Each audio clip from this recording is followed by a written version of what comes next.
I worked a morning job for 15 years straight. Every day I woke up at 6 in the morning for all those years. And I'm not a morning person at all. I often heard many people say that waking up early becomes a habit. After 15 years, I can say with certainty that it doesn't become a habit. It was just as torturous, every day. What might become a habit is your reaction to the fact. The nerves and frustration you feel every time it happens. Another day you got up, cursing and feeling awful. Yes, I got used to feeling awful. But I never got used to waking up early. Something similar happens with failure. I will never be able to get used to how awful you feel every time something fails. The weight you feel crushing you, that weight of failure. To see everything you built with so much effort collapsing, second. You don't get used to it. And I'm very afraid that you don't get used to the reaction to the event either. Just like with waking up in the morning. In fact, each time is worse because you also have the previous experience of failure. However, if you have chosen the path of entrepreneurship to get rich, it's something you must get accustomed to, because it will happen often, not to get used to it, just to expect it and be prepared. So, many failures, specifically 13, as I have mentioned in another related video, which I will leave in the description. But now let's see what I learned from these failures. So maybe you can avoid some of these mistakes and reach what you want faster. The first lesson is not to set goals. Or rather, not to set goals with a deadline. Setting goals is an important part of life, as they give us direction and motivation to move forward. However, linking goals with strict deadlines can often have the opposite effect of what we desire. When someone sets a goal with a specific deadline, such as wanting to become a millionaire by the age of 35, it can create stress, disappointment, and ultimately a sense of failure if it is not achieved within the set time frame. First, it's important to understand that life is not always predictable.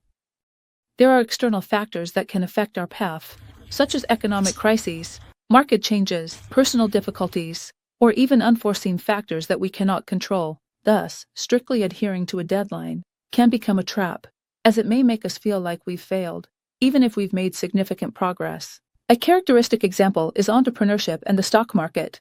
Many people dream of starting their own business and set specific time goals, such as achieving financial independence in 5 or 10 years.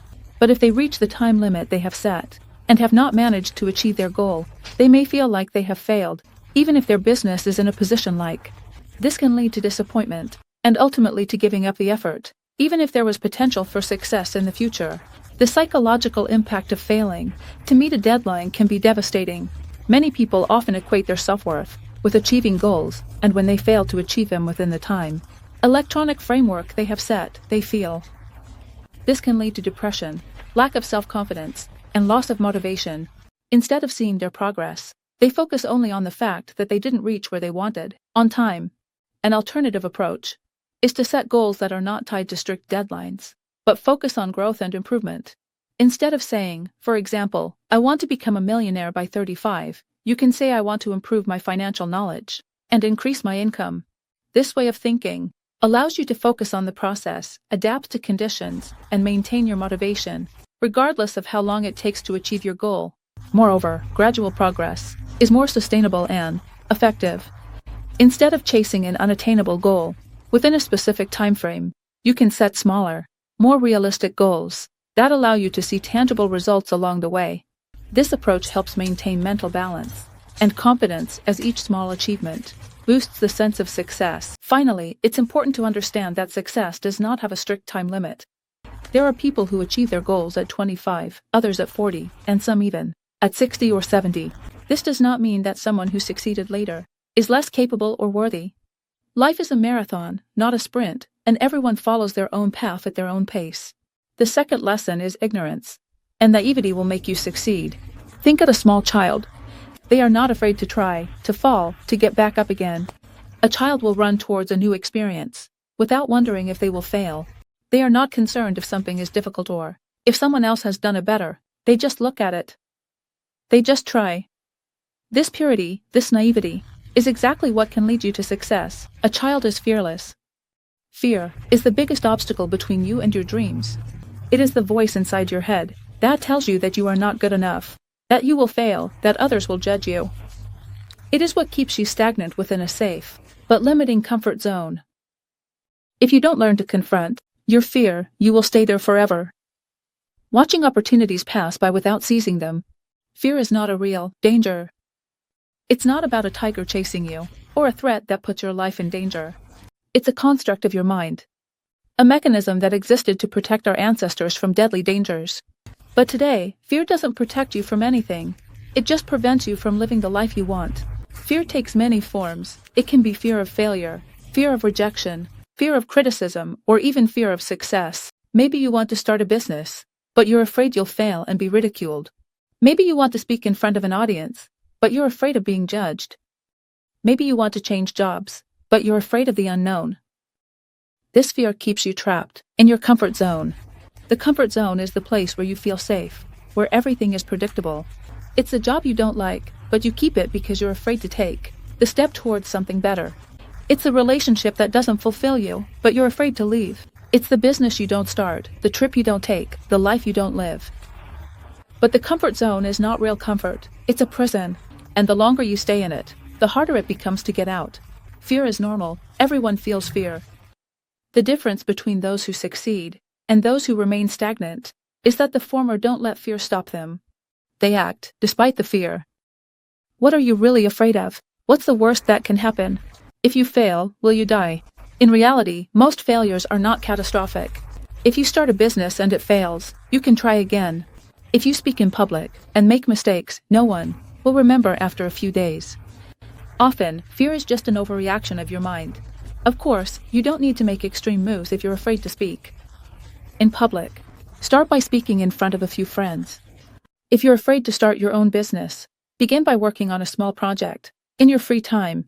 Every small step makes you stronger and reduces fear. Next, reprogram your mind.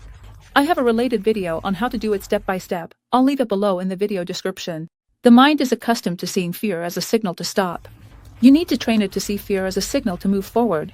The next time you feel fear, use it as a sign to do something important, something worthwhile. After all, look at people who stepped out of their comfort zone and succeeded.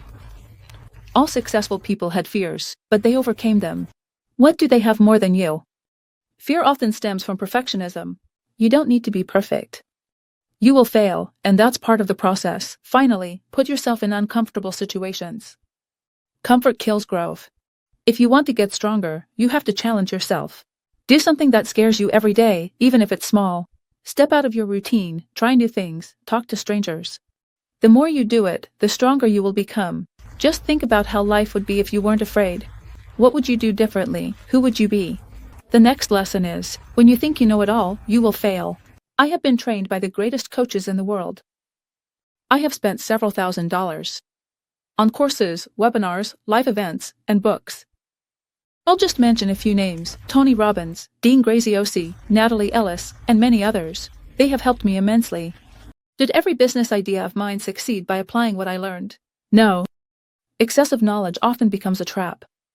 Most people spend countless hours analyzing every possible obstacle, every potential failure, until they convince themselves that something is impossible. Logic and overthinking kill action. If you know in advance how difficult it is to achieve something, you might never attempt it. If you know how many obstacles are in the way, you might see them as so large that you never take the first step. However, naivety protects you from this mental paralysis. When you don't know how difficult something is, you just do it. Look at the young entrepreneurs who start without experience. Many of them succeed not because they are smarter, but because they don't know the rules of the game. They don't know that it's supposed to take years to build a business. They don't know that failure is possible. And because they don't know, they keep going. Ignorance becomes then. When you know something too well, you might fall into the trap of overpreparation. You might think you need more research, more experience, more knowledge before you start. So you never make the first move.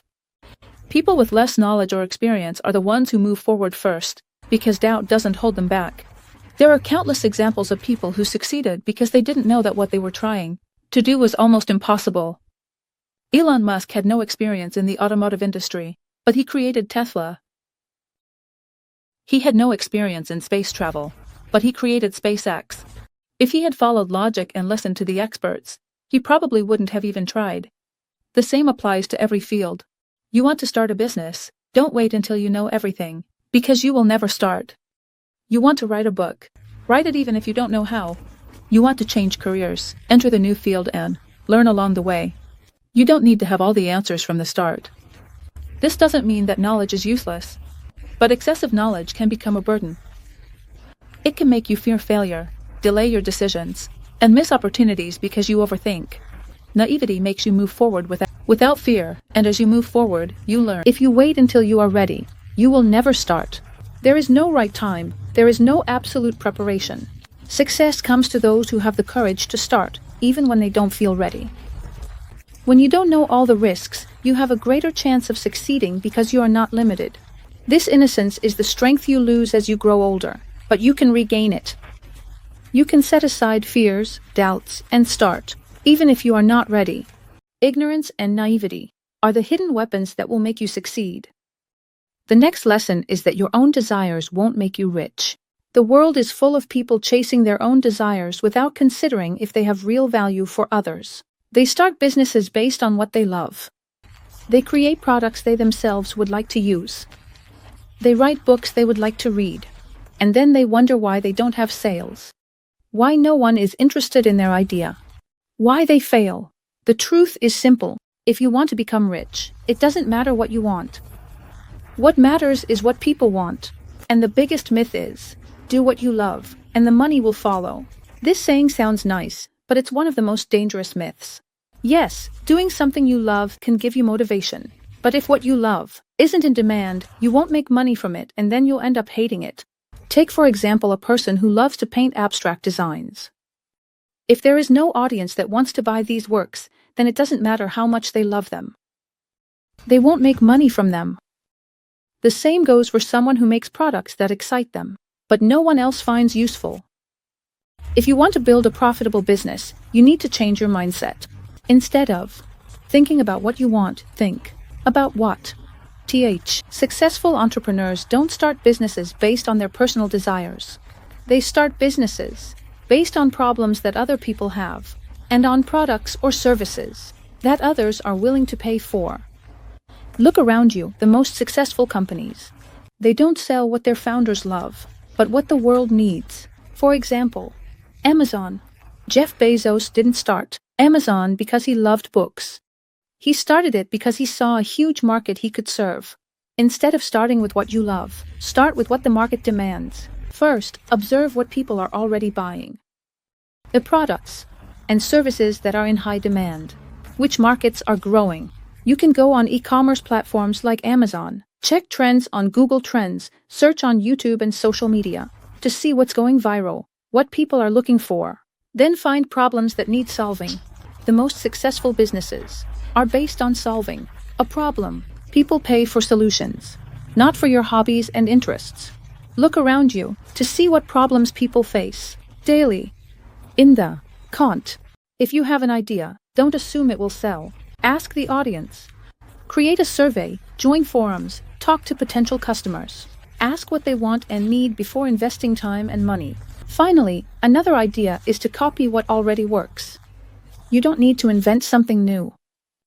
If you see a market that is already profitable, enter it and do the same, but better. Many successful businesses are not original. They simply capitalized on existing demand. The hardest thing to accept is that the market doesn't care about you. It doesn't care about your dreams and goals. It only cares about its own needs. If you don't offer something the market wants, then it doesn't matter how much you love what you do. You simply won't make money. Instead of wondering what I like to do, start asking what people like. What is it that people want and don't have?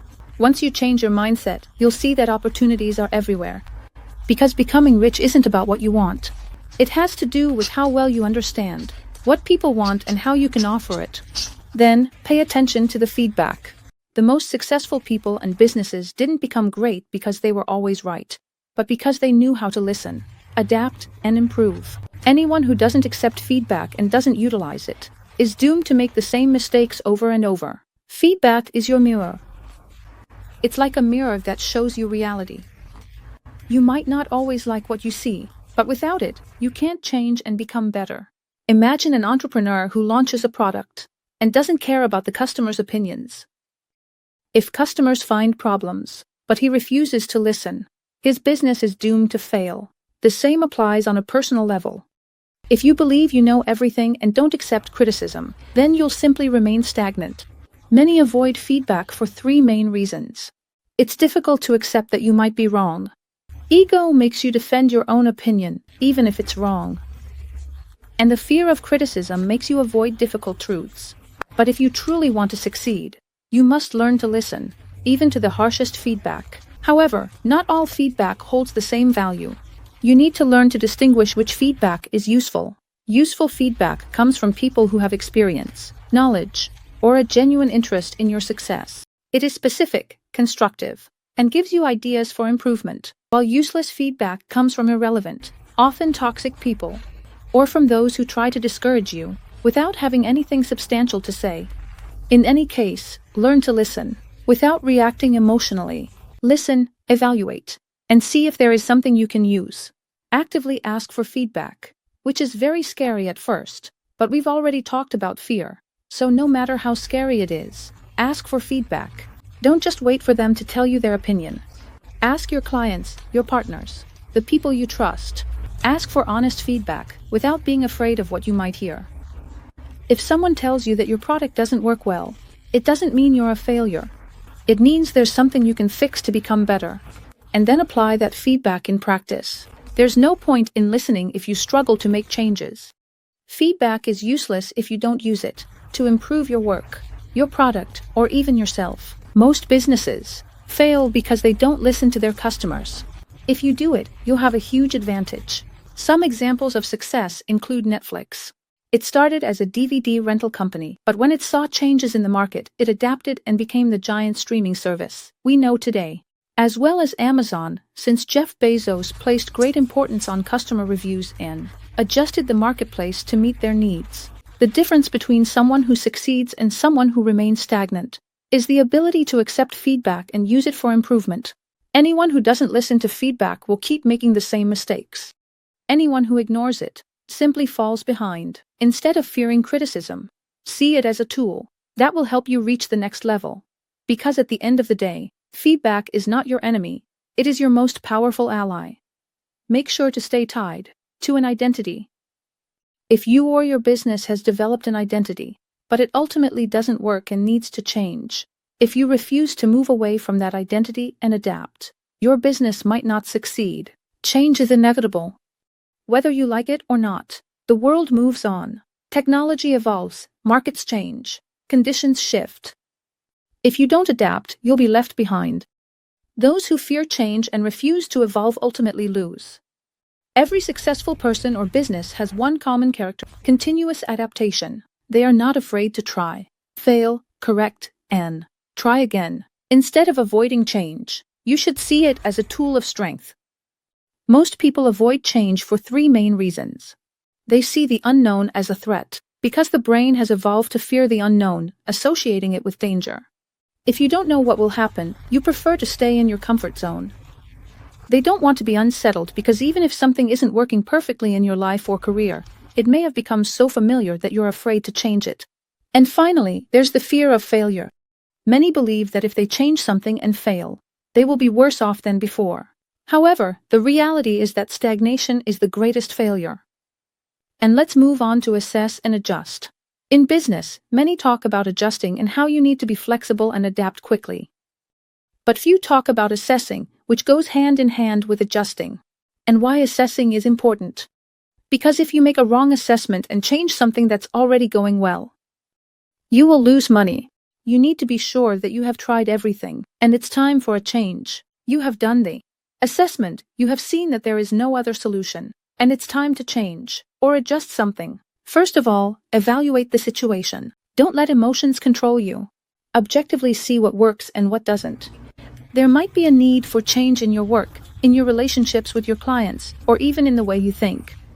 Moreover, change doesn't mean you discard everything you've done so far. It means you try new approaches and see what works best. If something no longer works, replace it. The largest businesses in the world have survived because they adapted to change. Examples include Netflix, which started with DVDs, but saw that the future was in streaming. And Apple adapted by not just sticking to Macs, but also moving into mobile phones, artificial intelligence, and services. And Amazon, which went from an online bookstore to the largest e-commerce platform in the world. If these giants hadn't adapted, they wouldn't exist today. The next lesson is when nothing is working, stop. Persistence is a virtue, but insisting on something that doesn't work is a waste of time, energy, and there's a fine line between determination and stubbornness. The key is to know if you have truly done everything you can. If you have exhausted every possibility, and the result remains zero, then the best move is to give up. It'll matter how painful it is. Let's take a look at the signs that indicate it's time to abandon something. Many are afraid to stop a project or a business because they see it as a failure. But the real failure is wasting valuable time on something that has no future. There has been no progress for months. If you've given your best effort, tried different strategies, and there's no sign of improvement, continuing is just a waste of time. There is no response from the market. If you have a business or project that no one is interested in, no one is buying, no one is even reacting, then there is probably no demand. You can't create a need where there isn't one. You have exhausted all your resources. If you have invested time, money, and energy and see no return, not even interest, not even a single follower, then you need to consider if it's worth continuing. And finally, you are maintaining something out of pride and not out of logic. Continuing just because you don't want to admit you made a mistake is the worst trap. It doesn't mean you failed. It means you learned a lesson and can move forward more wisely to the next step. So, you persist when there are signs of progress, even if small. You have feedback and see that there is interest from people. The difficulties are normal and manageable. You know you just need more time, and not a radical change in strategy. While you stop, when there is no progress for months, you have exhausted all possible solutions. The market shows no response, and you are doing it out of sheer stubbornness. And not because it has any chance of success, and you might be asking, why should I give up? However, it costs you, and we're talking about the cost of persisting in the wrong things. Because you are losing time that you could invest in something more productive. You lose money trying to revive something that is already dead. You lose energy and risk burning yourself out on something that has no future. And you miss other opportunities. We're talking about opportunity cost because you're stuck on something that doesn't work. Knowing when to stop is just as important as knowing when to persist. If you've given your 100% and there's no progress, then the best option is to stop and invest your energy elsewhere. If you don't resolve your issues, you'll carry them into your business. Success doesn't depend solely on your knowledge, strategies, or the opportunities you find. It depends on you. On how you think, how you react to difficulties, how you manage stress and your insecurities. If you carry other people's issues, you'll bring them with you into everything you do, and into your business. Many people think that a successful business that makes a lot of money will solve their personal problems. This is not true. Your business is not psychotherapy. On the contrary, it will clearly show you all your weaknesses and even make them more pronounced. Just a few of the unresolved issues that might exist are insecurity and fear of rejection. If you're afraid to expose yourself, talk about your product, or ask for sales, you will struggle incredibly. The market is not waiting for you. You need to learn to promote yourself without fear. Low self-esteem. If you don't believe in your worth, you'll settle for low prices, constantly doubt your decisions, and let others take advantage of you. A business requires confidence. Fear of failure. If you panic at the thought of making a mistake, you'll remain stagnant. You'll be slow to make decisions. You'll waver and miss opportunities. There is no success without risk. Poor emotional control. If you react impulsively, get angry easily, or become overly anxious, then every challenge in your business will break you down. Calmness and strategic thinking are needed, not emotional outbursts. Finally, internal wounds and triggers. If you are triggered by criticism, difficulties, or comparisons with others, then you will constantly live in anxiety and insecurity. The market is tough. You need to learn not to take everything personally. Take as much time as you need to do the necessary healing before you start. If you don't work on yourself, you will be forced to do it later, at a much greater cost. The faster you resolve your issues, the more smoothly you will build your success. Recognize the patterns. What triggers you? See how you react to difficulties. You avoid responsibilities. These behaviors will also appear in your business. Work on your self-esteem. Learn to believe in your worth. If you don't believe in yourself, no one else will believe in you. Additionally, when things go wrong, Keep your composure and learn to handle criticism. If feedback hurts you or rejection triggers you, you need to work on it. Criticism is a tool, as we mentioned before, not an attack. In general, your business is a reflection of yourself. If you are confused, unstable, and insecure, your business will be the same. When something doesn't work, reflect on it. Failure is not the end, it's a lesson. When something isn't working, don't ignore it, don't avoid it, and most importantly, don't beat yourself up. Instead of sinking into disappointment, look at the situation calmly and reflect on it. What went wrong? What can you learn from it? Many people, when something doesn't go as they wanted, fall into the trap of self-criticism. I was stupid to believe it, I'm not capable, I shouldn't have tried it, I wasted my time, etc. But what should you do when something doesn't work? First, pause and observe the situation objectively. Don't immediately go into emotional overload. See it as an external observer. You didn't fail. It's just that the specific plan didn't work. Ask yourself what exactly went wrong. Your product didn't sell. You didn't have engagement with your content. You entered the wrong market. Maybe the execution wasn't right. Find the exact point where it didn't work. But also see what you did right. Because even in failure, you did something right. It might have been the effort, the idea, the consistency. Identify the positive elements you can keep. Learn your lesson, and move on. If you keep making such mistakes, you haven't learned anything. But if you recognize what went wrong, and correct your course, then it wasn't a failure. It was a step towards success. The difference between those who succeed and those who remain stagnant is how they react to their mistakes. Successful people reflect, adapt, and try again. The unsuccessful give up, or beat themselves up forever. If you look at it with a clear mind, failure is just feedback. It doesn't mean you're not good at what you do. It doesn't mean you should stop. And it certainly doesn't mean you don't deserve success. It only means that something in your strategy needs change. And the last lesson is that when you see it on CNBC, it's already too late. If you're waiting to learn about an investment opportunity, a new market, or an upcoming trend from CNBC or any media outlet, you've already lost the game. The media is not there to make you rich. They only report on something when it has already passed the stage of innovation, early development, and has reached mass adoption. And when you reach mass adoption, the biggest profit has already disappeared. This is clearly shown to us by the adoption curve, which I have analyzed in another video. To avoid making this video too long, I'll leave the related video in the description.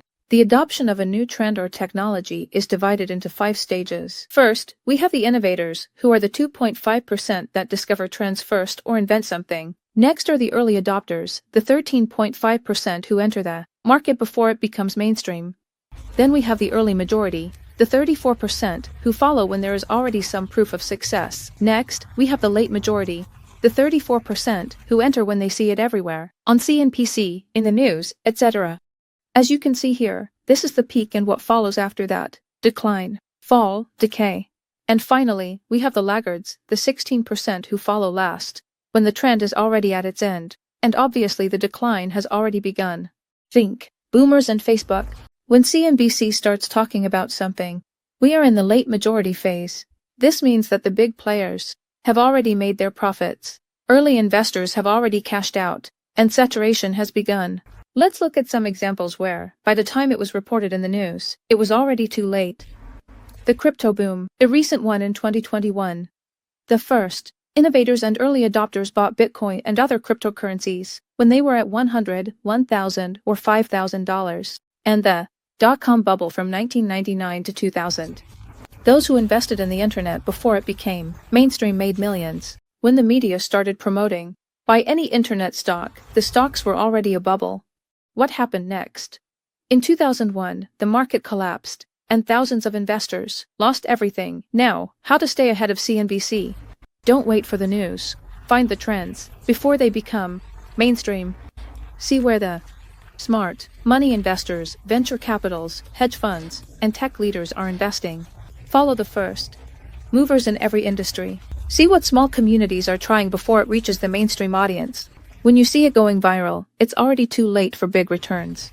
Remember that when CNBC showcases something as the opportunity of the decade, think very carefully before you jump in, because chances are you're already late. So, that was today's video. As always, stay away from scams and see you in the next video.